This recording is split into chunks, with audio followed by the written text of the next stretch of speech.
You know what time it is? It's party time, Mom. Welcome to another episode of the Chad Prather Show here in the Mothership Studio 22. We're hanging out, having a good time. Got a Texas legend on the show today, my buddy John Wayne Walding. If you don't know who he is, well, you're going to get with it today, and you're going to enjoy this. You're going to have a good time. Puppet Master Mark hanging out and driving the Mothership, and Candice, Queen of the Ethiopians, telling me everything that I need to think and say. She's my brains. That's exactly right. We're hanging out. We got a full crowd in the studio today, and we're going to have fun, as always. Subscribe to my YouTube channel. Go to the Chad Prather YouTube channel. Subscribe right there and hit that little notification bell so that it'll tell you every time a new episode or video is posted. I bet you guys didn't see the latest truck video that I did you? You didn't see it. People say, you don't do truck videos anymore. Yeah, I do. I do them every week, but you don't see them because Mark Zuckerberg's a fool, and he likes to censor us and suppress us. I encourage people to go over to get the app All Social, go to my page at Watch Chad, and follow me there, because all my YouTube stuff gets over there, and guess what? They won't suppress what you're trying to put out there. If you follow it, you'll see it. So we know the battle that we're dealing with Facebook. Getting harder and harder to do this thing. You can always listen to the podcast where audio podcasts are available. Those come out at 3 o'clock in the afternoon, Monday through Thursday. Keep on growing this sucker. I love how you guys keep listening through the weekend, because I can tell by the numbers that are just growing. You guys are just listening. I mean, I don't know why you're listening. We just have a good time on here and just hash out a lot of BS, right? Party time, Mom. It's good stuff, though. I'm having fun with it. I love the studio. Always got some fun things going on. Hey, Mark, give me a shot of you guys over there at the control deal. I want to point something out to everybody who keeps saying, now, if you look out over Candace's shoulder right there, you see the little light that's flashing around? Herbert the Silent Deer is in the studio. If we put that light a little bit further out, he would look like Rudolph, right, with that little red light right on his nose.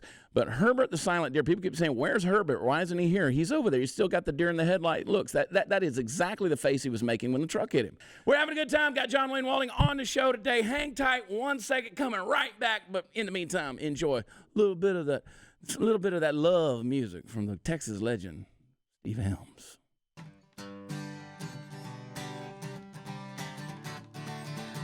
I've been watching you all night long from across the bar. Every guy that hits on you has been wrong so far.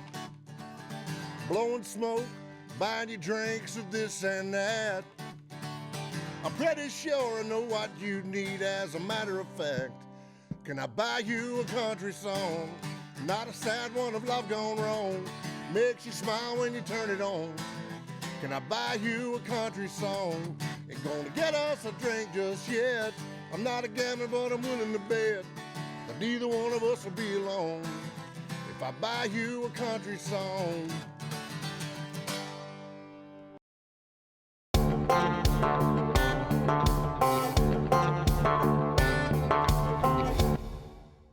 Hey, if you're thinking about replacing the carpets in your house, I want you to stop. Stop right now. I know what you're saying. Your argument is, I got pet stains, I got pet odors, I got to replace my carpet. Stop. I want you to try Genesis 950. Before you consider going into the huge expense of replacing your carpet, try Genesis 950.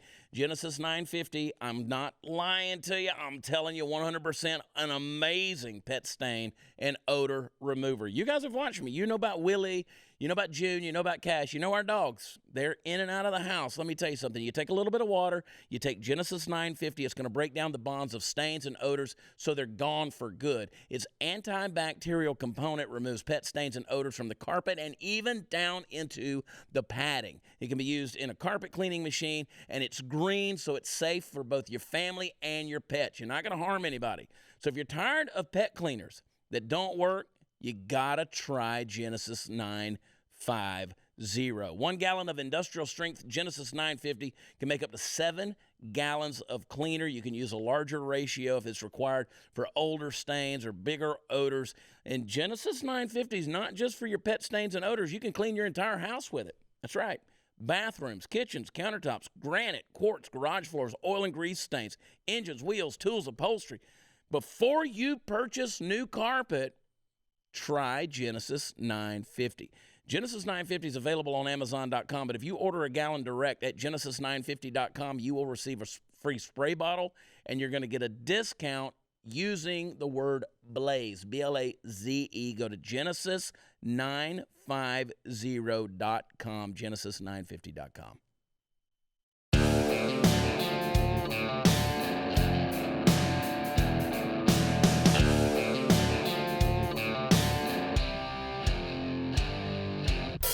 What's up, everybody? Y'all have no idea the grief I deal with in this studio, putting up with the people that are in. See, y'all love them.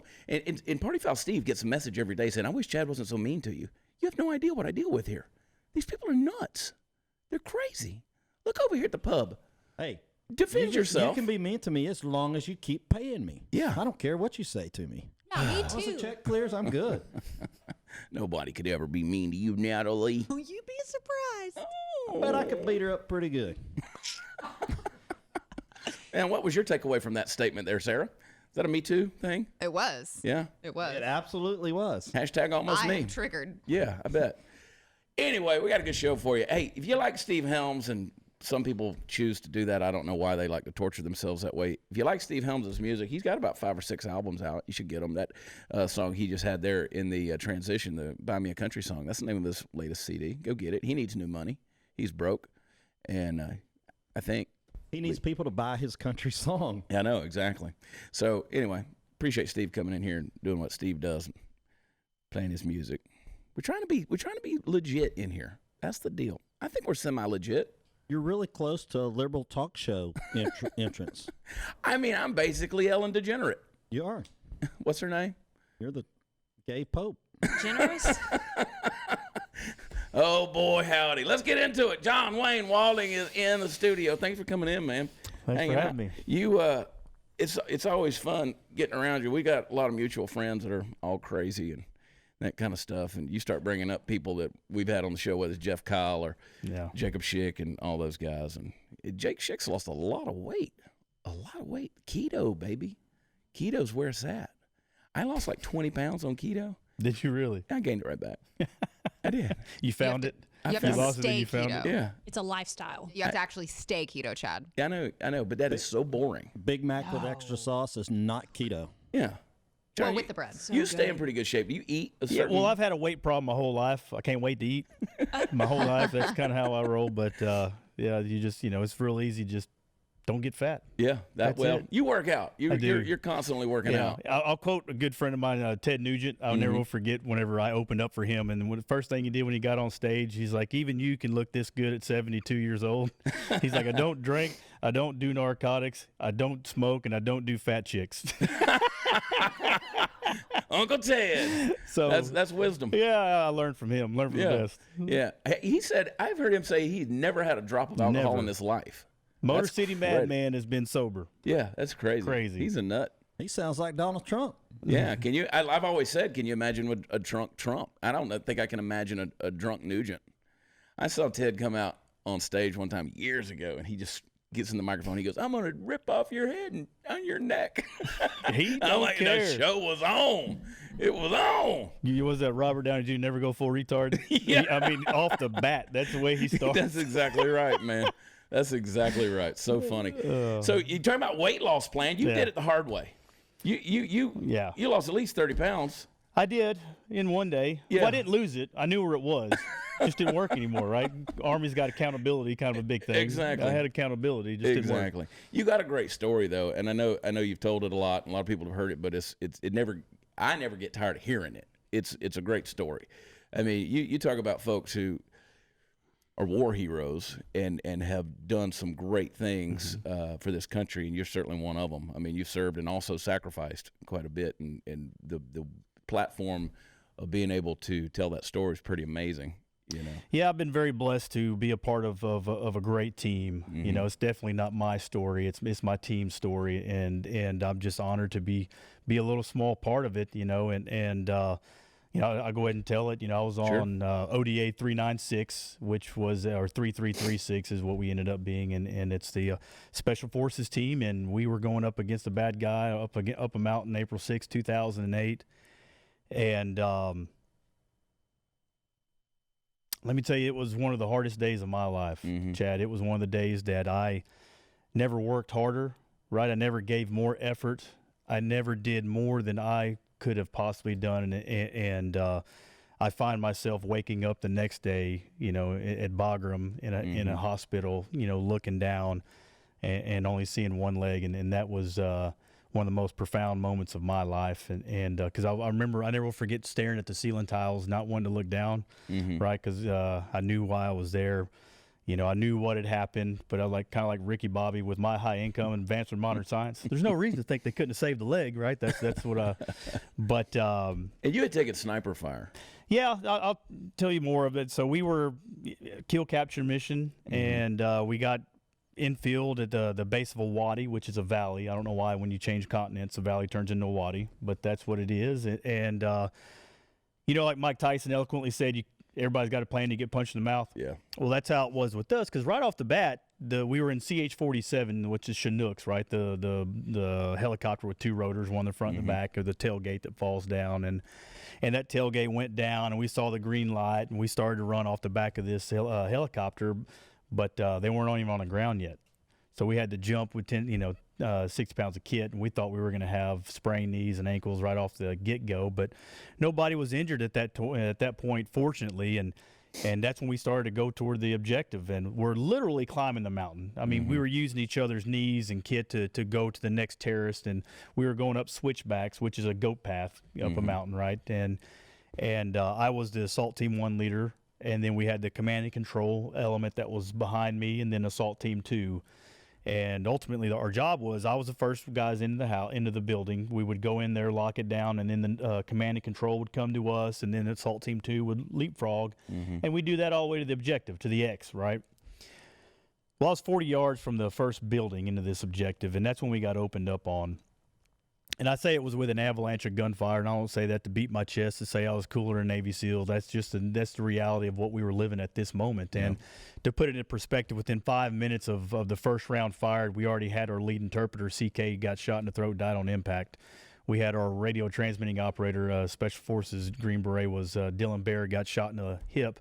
Initial assessment to him was 20 minutes to live. So we knew we weren't going to get off the mountain in 20 minutes. We knew we weren't going to, suppress the enemy in 20 minutes. We knew the medevac bird wasn't going to get there, so Dylan's dead, right? And then another buddy of mine, Luis Morales, he was shot in the leg twice. And I never will forget hearing his radio transmission, because we had the Peltor hearing devices on our ears. And he said, "John, come get me, brother."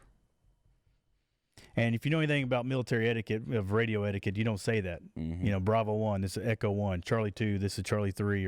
Or Team Ramrod, this is Team Awesome. Whatever your call sign is, that's what you use. And I knew he was shot so bad that he might not make it out. And that's when we got called back down, right? So I was up closer to the village, and we got called down and pretty much initiate Operation Human Shield. Myself, Dave Sanders, another SF guy, and the rest of our element was the bullet catchers to catch the bullets while the medic, Ron, kept them alive. And it worked great for about 2 hours. So we're about 2.5, almost 3 hours into this firefight now. And I never will forget going to the one position to the next, and I fell forward, and I felt this pain. When I rolled over, my leg was just, hanging at a 45-degree angle, only by an inch of flesh. And I cried. I screamed, I yelled, I did every normal thing that you would ever do. I didn't just tell my sergeant I didn't have time to bleed or grab my Green Beret and say, I did what normal guys do and tried to overcome what my new normal was, and that's I'm bleeding to death. I'm literally dying right now, and that was the first thing that I had to deal with, and I never will. The second thing that I thought of was like, Spielberg got it right, because it looked just like the movies. When they chop a guy's head off, the blood just squirts. Yeah. My redneck ass was like, well, I'll be damned, looky there. Just like the movies, boss. And so we put the tourniquet on, and I turned it, and we could see obviously the blood whenever it would stop bleeding. And at that point, that's when I grabbed my boot, and then I just folded into my groin, and I held it between my thighs the rest of the way down off the mountain. This is halfway through the firefight, so I'm still, halfway. You're still in it. Still in this, right? And my team sergeant, Scott Ford, he gets shot from me to you. So I'm on my butt looking up, and I see Scott. Now, Scott Ford, he's, Chuck Norris wears Scott Ford underwear. Like, that's how cool my team sergeant is. He's been an SF guy for 16 years, killed more people in cancer, been to all the cool guy schools. Like, he's the guy I knew was going to get us out, and I see him get shot from me to you, and that was the first time that I thought we might die.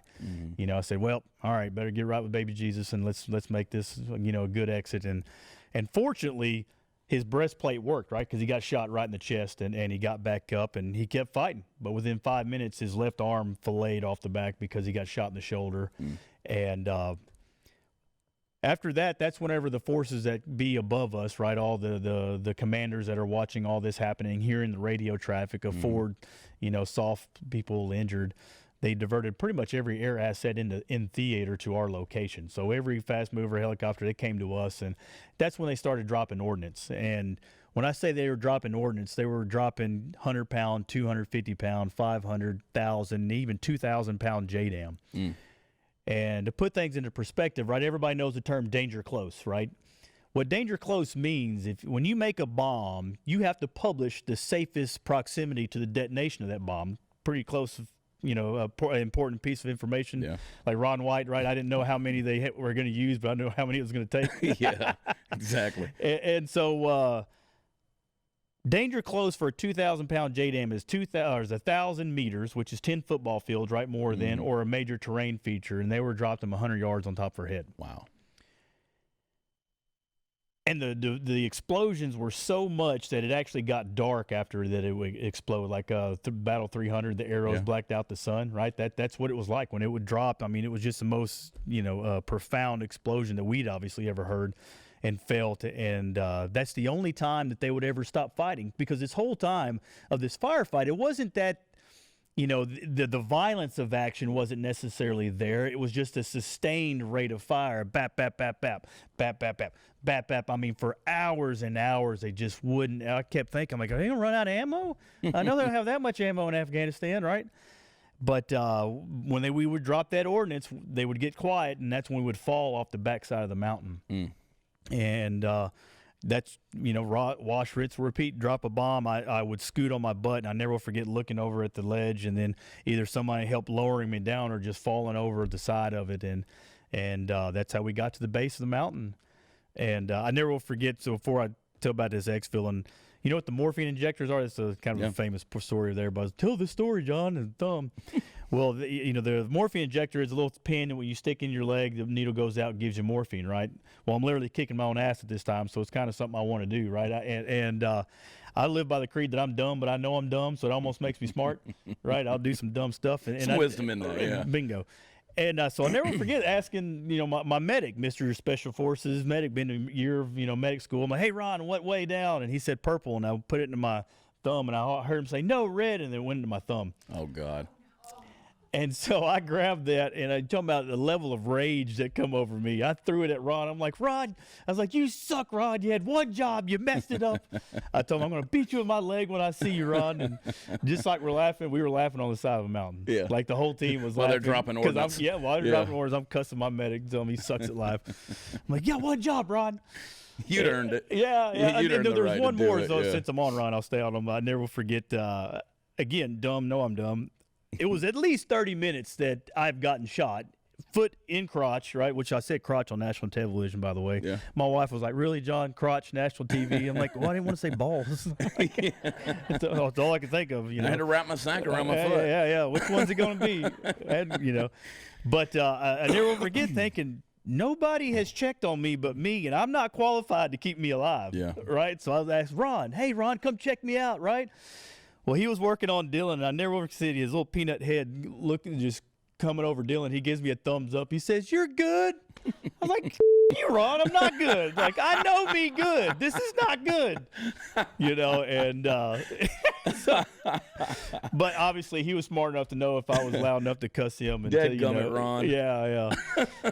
But, and I'll tell you more about him in a little bit. But that's awesome. But yeah, he knew what he was doing. But we got off the mountain, and the first medevac bird that came in there, we actually had to get drug. There was a river in this wadi that I got drug across. So again, this is April, 10,000 feet above sea level, and so this is 35-degree water, right? And I thought I was going to die of hypothermia just from getting drugged through there.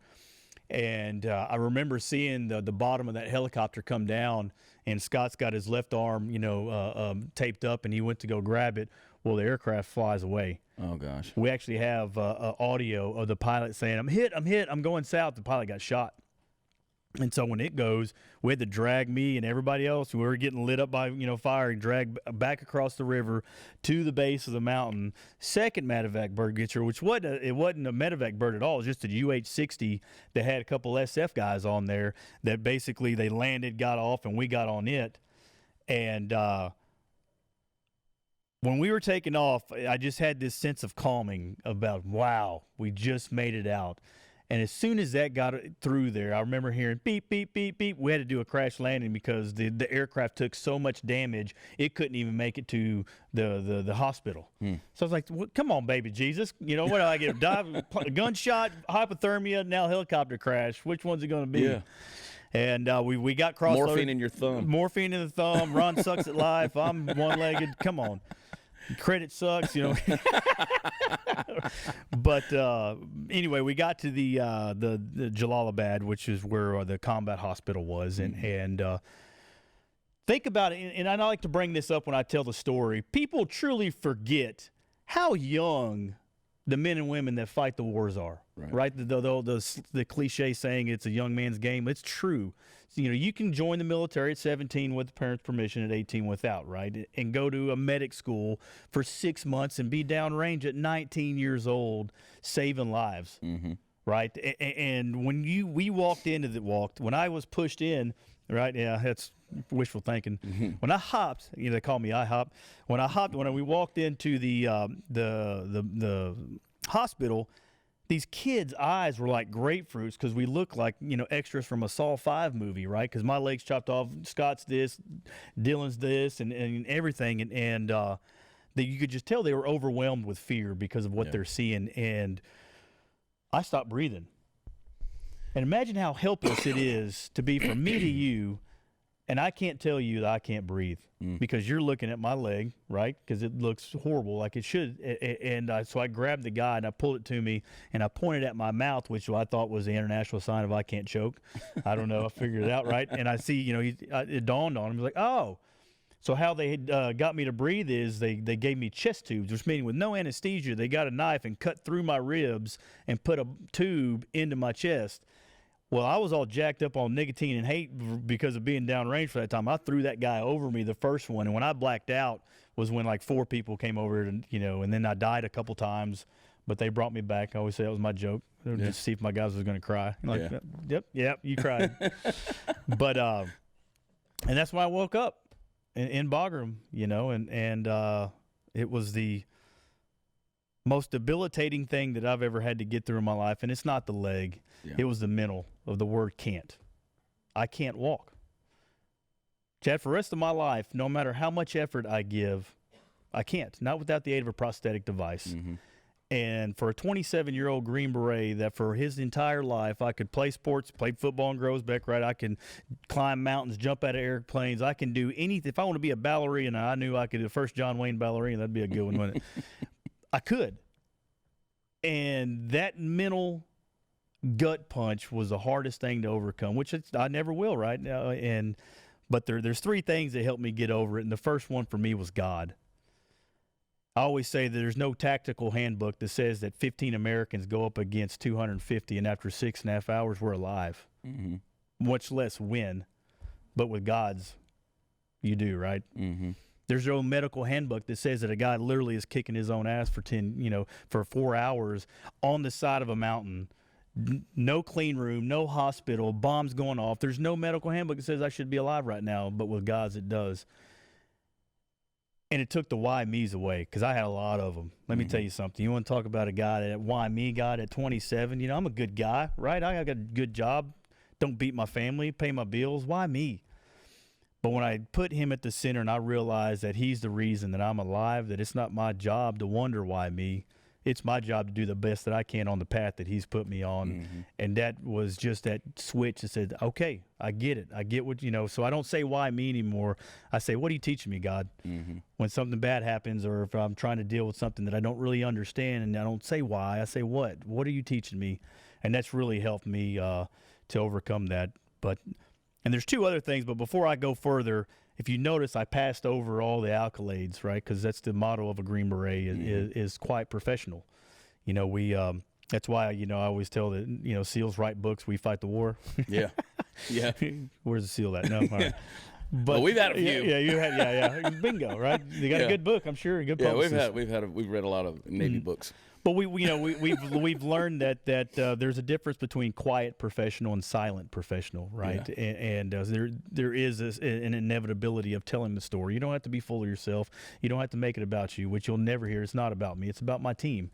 And so my team that day, 15 Americans went up against 250 fighters. And after 6.5 hours, there were 70 danger close airstrike. The Medal of Honor was awarded. The Air Force Cross. 9 silver stars, 8 purple hearts, and we won.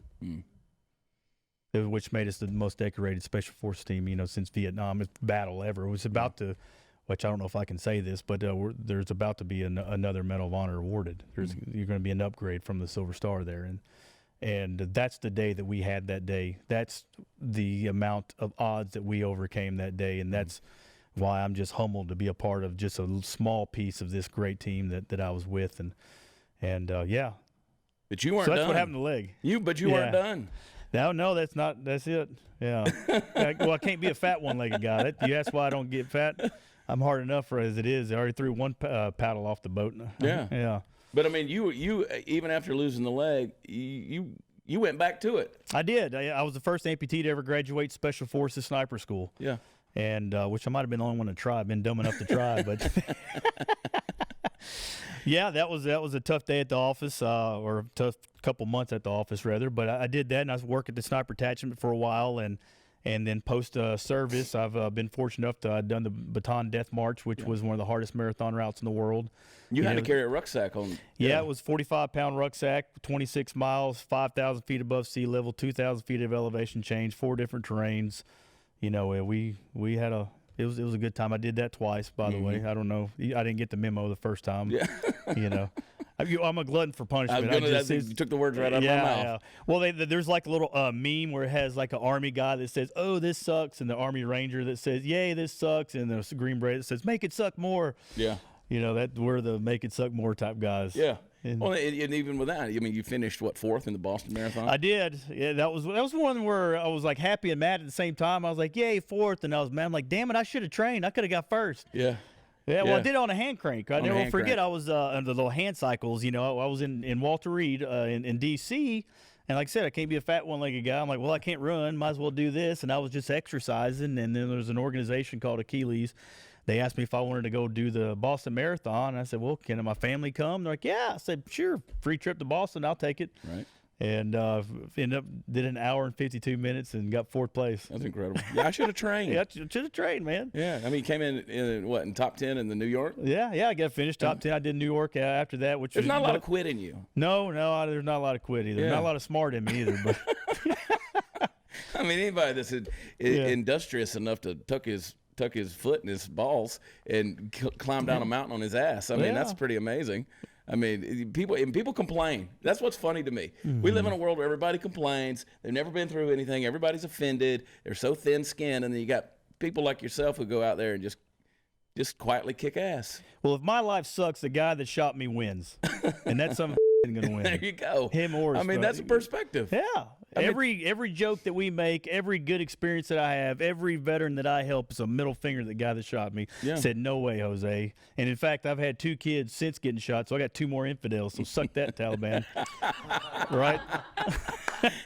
That's how we do it on the Chad Prather Show. Bingo. Party time, Mom. I'm sorry. Big time. I love it. Is this dude. recorded? I don't Oh, know. yeah. Oh, yeah. We do headlines all the time, and after we get done with them, Chad's always like, I hate people. But then we do interviews like this with you, and we're like, man, people are awesome. Yeah. Our military. They really are, Yeah. and that's Amazing. why we were joking about it last week. I forget, we were on the road and people said, you're one of those guys that just thinks the military, these veterans, they should just get everything, and you defend them and you fight, you blah blah blah. And I'm like, you're damn right. I think Right. they should get everything. I mean, taken care of, cradle to grave, everything taken care of. But what they don't get, we don't want anything. Right. That's exactly right. The only thing we want is opportunity. That's exactly right. I don't want you to give me anything, but you give me the opportunity. I guess what, Coach? I'm gonna knock it out of the park. It's what. You know. That's the people. I mean, the men and women that put on a uniform with the willingness to serve it and potentially sacrifice and give their lives for our liberty. I mean, that's what makes this country great. I mean, that's Absolutely. why we live in the greatest America's nation not in awesome. history. Americans, Americans. are awesome. That's exactly right. It's Americans that made this experiment 243 years ago that said we can come from any religion, any creed, any race, and live under one set of ideals, American ideals. Yeah. That's why, the founder of the Progressive Party that everybody likes to talk, Teddy Roosevelt, he even said there's no 50-50 with being an American. You either are or you're not. Yeah. There's no hyphenated, I'm half Mexican. Mama's Betty Jo Huerta. Grandma didn't speak a lick of English. But guess what? I'm American. I'm not Mexican-American. When I got shot, Mexico did nothing for me. Why is my identity automatically going to be Mexican first? Yeah. There's no Asian-American or African-American. We're all American. I love the fact that whenever we watch the Olympics, they're going to be coming up not too long, right? When they say we got America's up, you don't know what color they are. That's right. What other country is going to be like that? It's America. Like, make no mistake, we're the best planet, that country that's ever happened on this planet in its existence, and we shouldn't apologize. Nope, not a bit. We do more good than anybody else on the planet. Yeah. Not perfect, but we do more good.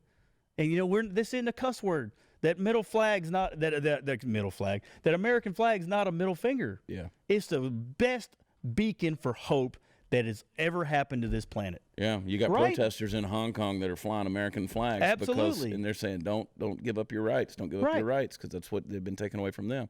And these people have more you got Chinese people with more American patriotism than half of America right now. One of my closest friends, David Faraday, Irish guy, right? Yep. Born in Ireland, loves it, loves everything about it. Guess what he is? He's an American. Right. Because he knows what it's like to live elsewhere. He knows what it's like to grow up without the freedoms that this place has. Yeah, I just like to hear him talk. Yeah. We did a show. I was in Calgary a couple of weeks ago, and I was joking with him. I said, you guys, I like it here. I said, it's a beautiful place. I could probably live here, but it's just some minor differences, like this whole freedom of speech thing and this gun rights and crazy. They don't even have bills. I mean, how do you go to a strip club with loonies and toonies? They're coins. Bring the new definition to quarters. Allison's over there sitting off the thing. She's from Calgary, and I asked her, I said, did they really? Is that what they did with the loonies and toonies of coins? If you go to a strip club, is that the deal? You just drop the coins on the... I mean, how do you pick those up with your butt cheeks? That's hard. See, that's why America's great. They're right there, right off the bat. We don't bruise our strippers. Somebody's got to put them through college. Exactly. I mean, they're trying to get their master's degree or something, in career and education. Career and education. But that's it. But, your story and your experience, of course, and God bless you, man. I love every time I hear you talk. It's such a blessing to me, and it's a reminder of the graciousness that's there. I mean, God knows you've gotten a lot of grace. You talk about coming through all that stuff, and you can always tell people who have a lot of grace is they're gracious. Absolutely. And you're a gracious soul and a generous guy, and it's always so encouraging to have somebody who's willing to be open and honest about what they've been through and then put it in that kind of perspective. Right. And you never fail to do that. And it's great stuff. But it's opened up so many doors and so many platforms for you. I mean, I've been very blessed to, since losing a leg, I say it's one of the best things that ever happened to me. Yeah. Because of me, I didn't lose it, right? Because of me not having my leg anymore. I've been given a life that I never would have gotten before. I've got to go on hunts by great Americans that have given me, from mountain caribou hunts to, bear hunts to the stuff that, I'm from a broke family in Groesbeck, Texas, A Mexican named John Wayne. Yeah. Tejano. Daddy was a redneck, Mama was Mexican. You don't get much more Texan than that. I love it.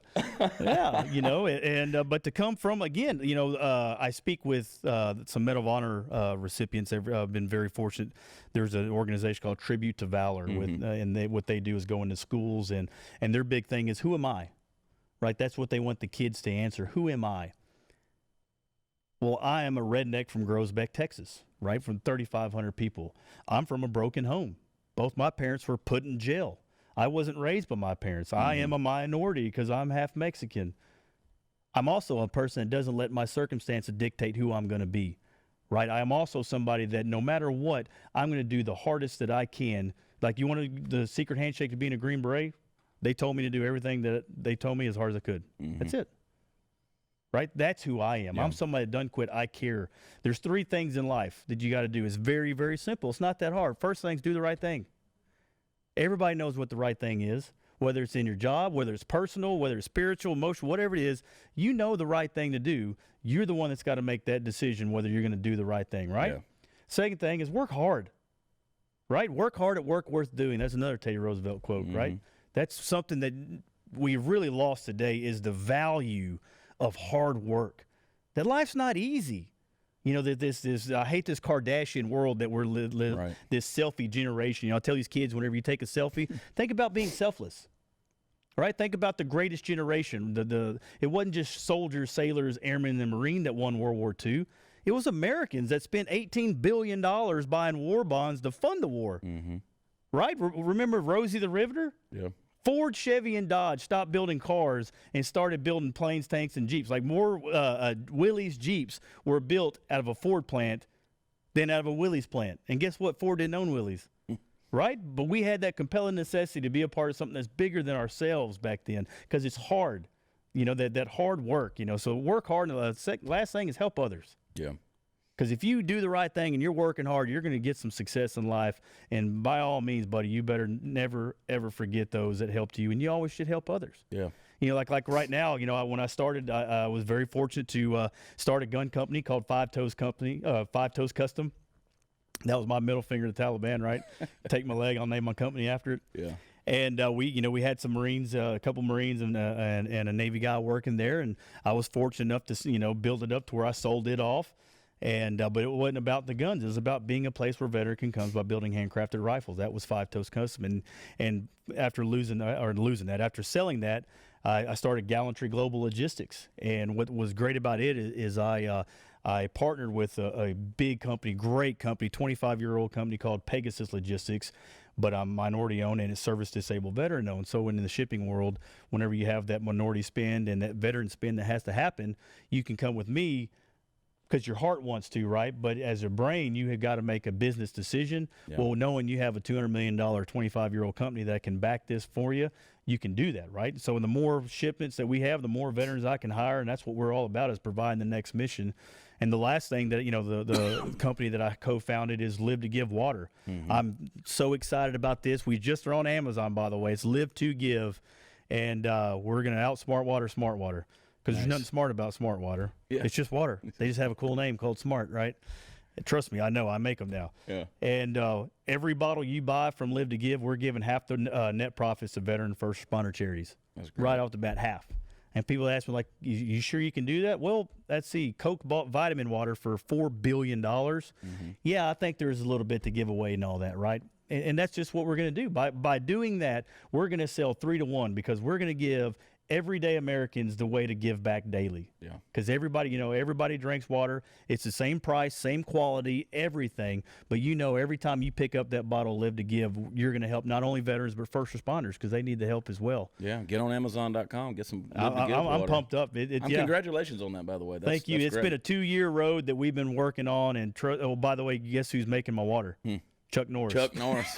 C-Force. Yeah. My wife was like, only you could have Chuck Norris make your water. I'm like, hey, I don't write this. And that's a crazy story. I mean, how they've discovered the water on their place, down in Navasota. And Navasota, Texas. They were trying to find minerals, digging for minerals, and hit some of the purest water in the... Well, they were drilling a water well and hit an aquifer. Yeah. Flooded 5 miles of ranches south of them, had to get the Corps of Engineers to come cap it.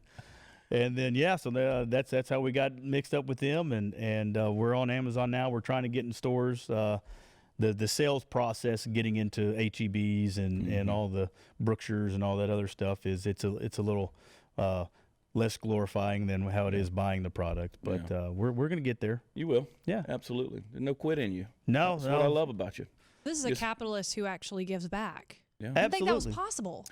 Well, the thing about it is, and we've talked about it. I mean, if people want to talk about capitalism and complain about capitalism, and everybody's buzzword these days is democratic socialism, which is a joke. But this capitalism has lifted more people out of poverty than any other economic system in the history of the world. And so, I'm a capitalist. That's why people always like, you're a sellout. I'm like, okay, yeah, I'll sell out shows. I'll sell out theaters and tickets and everything we can do. I'm going to sell out every day. And guess how much good you're going to do because of that. Exactly. I mean, that's the whole thing is if somebody changes their values and kind of makes a deal with the devil at the crossroads, and all of a sudden becomes somebody different for the sake of money. Okay, you're selling out. I don't believe anything any different than I've always believed. I got the same convictions, but it's great to be able to make money with those convictions. You know what I mean? Absolutely. Don't you agree, Sarah? Absolutely. You're another Mexican. Orale. Gonzalez. Well, I had a very not famous, but successful entrepreneur once. I've been very blessed to have a lot of mentors, and he said, "John Wayne, I didn't invent the concept of money, and you don't necessarily have to like it, but the more you have, the more good you can do." That's true. That's That is absolutely true. Right? Speaking of people with money, Don Jr., how's he doing? How's the Trump he's living family? the great American dream. You talk to him. You talk to him pretty often, don't you? Fortunately, I've been very blessed to be in that circle. I've known him for a few years, a lot now actually. I donated a rifle to a charity when I had the gun company, and I met him at the event, and he's a gun guy. Yeah, like make time. no mistake about it. He don't know the gun. He knows what type of barrel it is, what type of action, what trigger, what stock. And is there any chance you can get him to Texas Gun Experience here pretty soon? I may know a guy. Okay, good. Yeah. He's a hunter, though. Yeah. Right? Do what? He's a hunter. Oh, absolutely. Yeah, and he's an he's not the hunter with like Garcon, hand me I'm ready for my rifle. No, he goes up, he hunts it, he's kins it. He is the most ethical and moral hunter than you can get. He's it. Didn't he trust kill- me, there's what? He killed a triceratops dinosaur. Yeah, right I saw before it, I saw it T-Rex. online. Yeah, I said that to him a while back, and because that happened a few years ago, right? And It's a funny that guy. picture. People were losing their People mind. don't know how good that family is. Like I never will forget the first time I met him, he's like, "Oh, that's a Bartline barrel," and my reaction, which I shouldn't have said out loud, but I did. I was like, "What do you know about that, Mr. New York?" Yeah, and funny. And anyway, he started talking, and we just become friends. And I remember he called me up. Remember whenever Fox News or the president skipped a debate during the primaries, Right. and the Fox News, because him and Megyn Kelly, I think, got in a tiss up, and he had that veteran event. Well, I was the keynote speaker for that. And I didn't know that at the time. I just knew that Junior called me, and he's like, "Hey, John Wayne, you want to introduce my dad?" I was like, "Sure, I'll go introduce him." Introduce 3 minutes on stage, right? So they fly me up to Iowa. I'm in the green room. The lady's talking about my 3 to 5 minutes. Well, Don Sr. comes in. He's like, "All right, John Wayne, here's what we're going to do. I'm going to introduce you. You got 20 minutes. Say whatever you want." Wow. Primetime television, national, all this, millions of viewers. Say whatever you want. I'm like, "All right." Where's that speech I wrote, And some say I pulled it out of my heart. Some say other places, but Yeah. but I spoke for 20 minutes, and I brought Jake. Jake went up there. Jeff went up there with me. Yeah. That's Put great. them on stage, gave him a 22 kill ring, and I've just been very blessed to get in there. And they're just great people. People don't realize. I never will forget Don. He Junior. Mm-hmm. So Senior's driver is now in charge of like one of the Trump buildings. Black guy, by the way, 20 years, has worked his way up from being his driver to in charge of, multi-million-dollar projects. And Junior literally drove like he was in the mountains. I think he was cat hunting. And he went all the way, drove like 12 hours to the nearest airport, flew on it, and flew back just so he could be at that guy's 20-year anniversary. Wow. You know. See, those are the things that people take it. They have no clue what they're No talking clue. about. They have no idea. Yeah. I mean, There's story after story. Senior again. They were his limo broke down. A family helped him out. He paid that family's mortgage off. Nobody talks about that. They just want to talk about what where he's grabbing people and yeah. Yeah. Well, I mean, look, our good friends were up there this week. Terrence Williams, he got on, little Terrence, he's got the podium like this. He couldn't even hardly see over it. David Harris was there. Brandon Tatum, Rob Smith, Isaiah Washington. Yeah, racists don't typically let big groups of black people come in their house. No. Well, he did criminal justice reform. Exactly. Who does that help? I know. I don't know. Minorities, maybe. People talk about they're the ones that are incarcerated the most, right? But he literally are putting them out of jail. He can't get the credit for that. It just Don't pull my string. And, I like you when I pull your strings. Yeah. Let me tell you something, Your Honor. Oh, sorry. I love it, man. What's next for you? You traveling a lot? Are you still doing a lot of speaking? And So I don't have an agent. You know, Yeah. that's why my little joke about SEALs. I don't have a publicist or Right. agent, but I do have a good network of people that I've been very fortunate to invite me to go. I actually spoke at Mississippi State football team a few weeks ago, which, by the way, I'll tell that story real quick because that was, one of the key things about being a special forces soldier is knowing your operational environment, right? I'm out of college, kind of liberal. 85% black people, right? Because you're in the SEC football. Yeah. Known for being Democrat. Well, guess who I had introduce me? The president. So I have a video from whenever he read my bio on stage. I cut it into an intro video for me when I go on stage and speak. Let me tell you, you want to talk about being intimidated. It's a good thing I've been shot at because they were in their film room, right? So it was like a theater, and the door was shut. I could hear the coach. We're going to have a guy coming on, and as soon as you heard, Trump speak, what the, and you just heard them booing and hollering and whatever. I was like, oh, yeah, it might not have been a good idea. Like, I don't even remember what I said first. I didn't say thank you for having me. I just went up there and started slinging. Yeah. Just started slinging freedom, But they love me. Like, it was so – it proves that we are not as divided as as the media wants to say we are. Because it was 85% black and 90% minorities, just a sprinkle of white guys in there. And having this redneck from Groesbeck going in there talking, Trump introducing me, every single one of them gave me a hug afterwards. That's awesome. How is this country divided? It's an amazing. But so I do a little bit of that. That's not my real job. Like I said, I do the logistics thing is my real job. The water, whenever it kicks off, hopefully we're going to do a lot of good with that. But it is hunting season. I am dressed in Kuyu right now because I may be going somewhere this evening. Okay. All right. But some things need killing. Hey, well, somebody's got to do it. Some things need killing. I went out and joined the Defender Outdoors. They got their skeet range out west over in Aledo, and I joined up over there. That's gotten back in my blood, shooting clays and stuff like that. I grew up doing that stuff, and we had an event. Allison's husband had an event. His company, Earth Basics, and we were over there, and I was like, oh, man, this is what I need, another expensive hobby. Yeah. So I'm back into that. I just got back from Argentina dove hunting. You know where I hear the place to go now is Uruguay. Really? Yeah, they say Uruguay is even better than Argentina. Wow. Yeah, our buddy. That's hard to believe. Yeah, I can't afford for it to be any better. I know, right?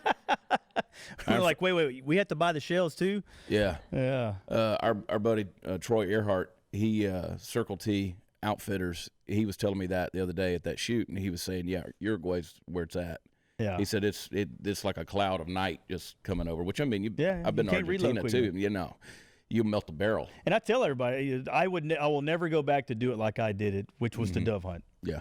I'd go for an experience. I'd hunt a little bit, but you just can't load fast enough. And I've been on the range a lot, shooting a lot of rounds. Like, I've seen that movie. I don't care to be doing that. Exactly. Right. Yeah, we did some fishing and do that. And but look, that just goes back to another reason why we live in the best place on the planet, because I was given that hunt for free.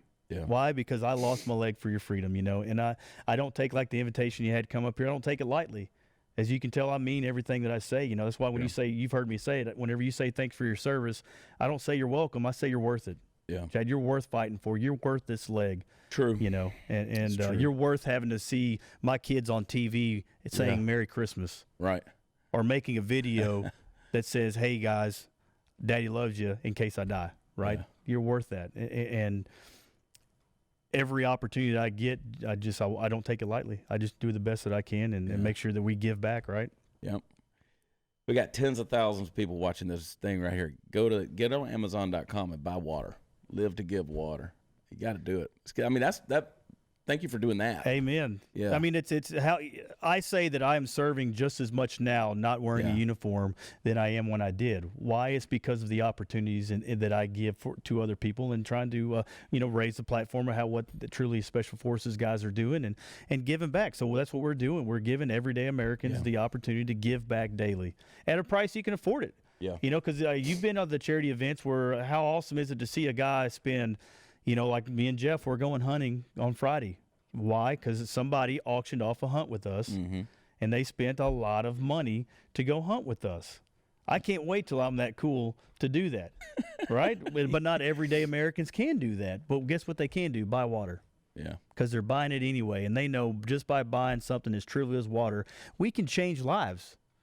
So I always like to put things in perspective. Instead of saying you're donating to charity, let me let you know what charity does. So a good friend of mine, Dave Glenn, he got blown up, and actually he was the SF guy that he processed me into third group, and because of his injury, it was hard to conceive a child. Well, TRICARE wouldn't pay for in vitro process.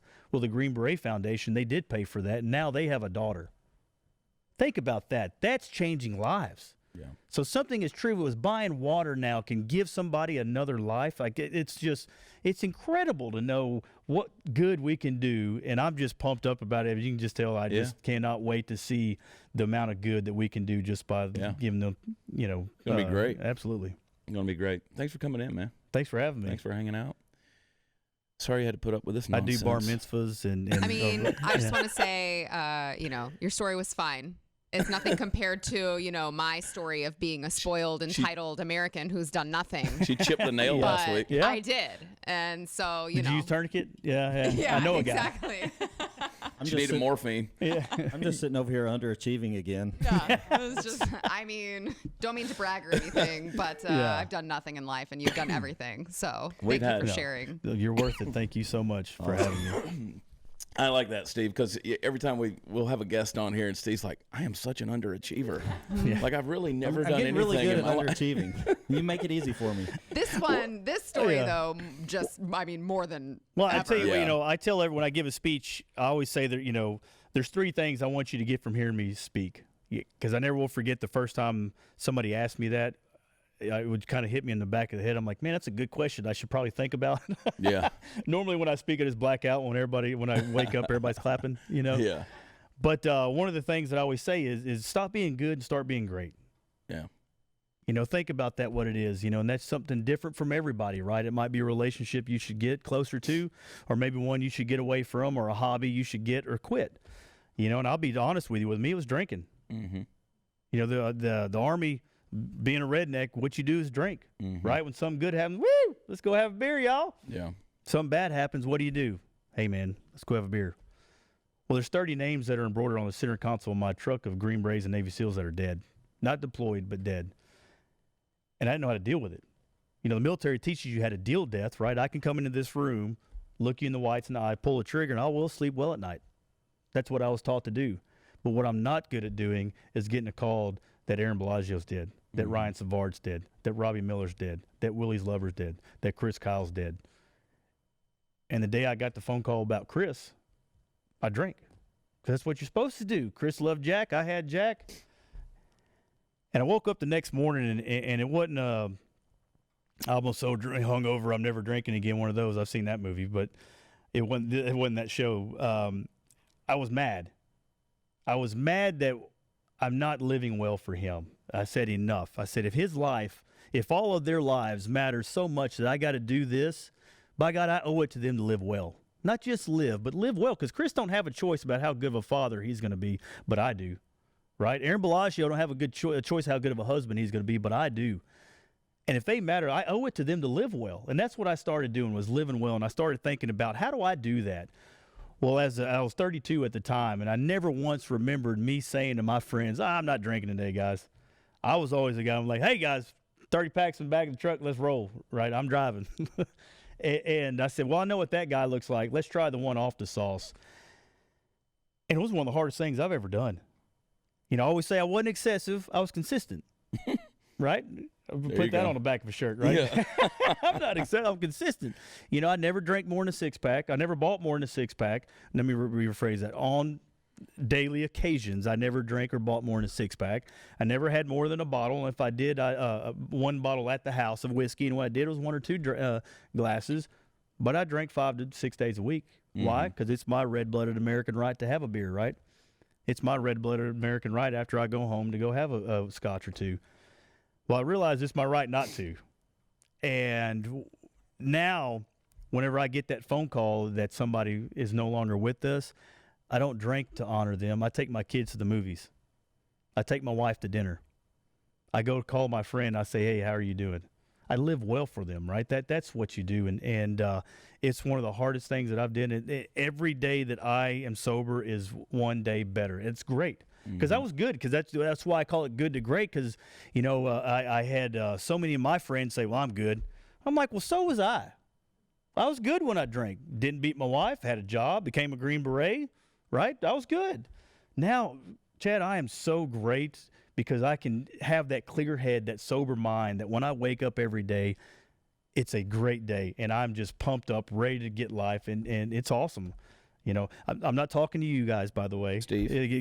This is just coffee. Yeah, in my that's cup. coffee in that cup. So, I always love the reactions in the room whenever I start talking about me, and then I see them like looking at me with guilt. I'm like, this isn't about you, it's about me. Yeah. I'm not. I don't drink, Yeah. but I never have, so I don't same. know. Oh, I came out of my mom drunk, Yeah. so Again. I didn't need it, you know. Yeah. So, Like- but I don't know what it's like to have been a drinker and then stop. Well, with me, I have that addictive trait. Again, my dad's an alcoholic. My mom is the same thing. You know, they're put in jail. I'm, you know, against the grain. I'm one of the very few of my family that have, which thank God for that. But so I know I've got that addictive personality. I mean, which is good, by the way. I became a Green Beret. You know, it's not easy to do that. Right. You have to have that. Anything worth doing is worth overdoing trait. You know, same like with opioids. You know, I never will forget whenever I was in, the hospital. Actually, I was out of the hospital up in D.C. Since I was in special operations. They gave me my own apartment. So my wife and 2 kids, we were in a 2-bedroom apartment up in D.C. I never will forget my son. He fell off the coffee table. Well, I went to go catch him because I had my leg off, which, you know, that's, I say we're not real friends until we get leg off times, you know. Girls, you know, bra off, right? Right? Yeah. Guys, I don't know if you know, but yeah, that's kind of the closest thing you can know about leg off time. But I had my leg off, and I went to go catch my son like any father does, but I landed on my stump, right? And he fell, and I'm crying because I let my son fall, and he's crying. And I wasn't crying that I failed as a father. I was crying because I knew the reason why, Chad. I knew because I was too doped up to catch them. I was. Let's put things in perspective. You know what a Percocet is? Sure. Everybody knows what that is, right? Do you know what's actually in it? Think about that. When I ask that question, that should be a red flag that if you are on any meds, you should go home and actually see what medication you're taking, because Percocet's not a medicine. That's what some marketing agency said that sells this drug, right? Just like Tylenol's not a drug, acetaminophen is the drug, right? So what's in Percocet is 325 milligrams of acetaminophen, which is Tylenol, and 5 milligrams of Oxycontin. That's the good stuff, the opioid, right, epidemic that we were having. And they were prescribing me as an outpatient, again, I'll remind you, not as an inpatient in the hospital, but outpatient, going to Outback Steakhouse, going to the mall, doing everything. They were prescribing me 80 milligrams of straight Oxy 3 times a day. Wow. On top of about 12 other anti-psych meds, anti-inflammatory meds, anti-anti meds. There were so many different things that I was taking that I was a zombie. You know, and I made that choice then that I can either be doped up and be myself, or be doped up and be a zombie, or hurt and be myself. And I chose pain. Because right now I hurt. I will have pain for the rest of my life, because this was about 6 months post-injury. And I knew my leg's not growing back, right? It's not getting any longer. I talked to this Mexican guy down in Mexico City. He said he had some reptile semen, but I don't know. I think he just took my money. Well, what's in that? Yeah. But my leg's pure. not growing back. That's a hell of a capsule. Yeah. What is that? But so I knew I'm just going to have to hurt for the rest of my life. Yeah. And so getting off that was one of the hardest things I did next to the alcohol. But yeah, just being a sober person with that clear head and sober mind, man, I love it. Yeah. Well, there you go. I love it. Good episode. Good talk. Always good hanging out with you, brother. I love you, man. I Likewise. Thanks appreciate for you. having me. You guys go to watchchad.com. Check it out. Find me out on tour. It's coming to a city near you, maybe. We'll see. Busy. So busy, Steve. Got so much going on.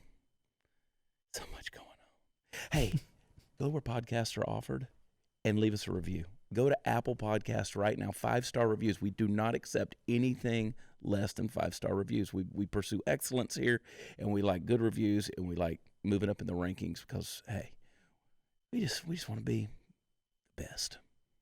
Just want to be the best. Got to get Don Jr. on the show. We'll Skype him in. homework. You know what Daddy Trump did?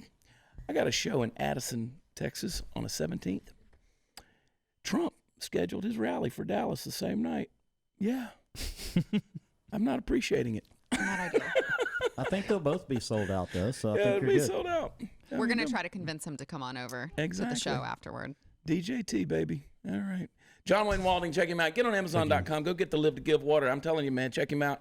Find him online. You can read more about this guy right here. I'm telling you, this is an American hero, and just what a legacy. What a legacy. What a reputation, the character, and just the integrity that you got, man. I appreciate you, and always good hanging out with you. So You're worth it, man. Thanks hey, for having thank me. you. And one of these days, we'll go kill something. Don't threaten me with a good time. I know, right? I'm going on Friday. That's good. I'm going to drink. Hop in. Yeah. That's it. I'm driving.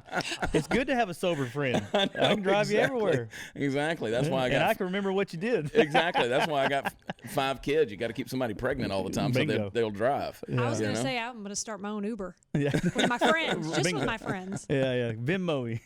There you go. There you go. We're getting out of here. Hey, thanks for tuning in. Thanks for watching. Be sure to share the episode. Tell all your friends about it. We love y'all. God bless you. Talk to you next time. Bye.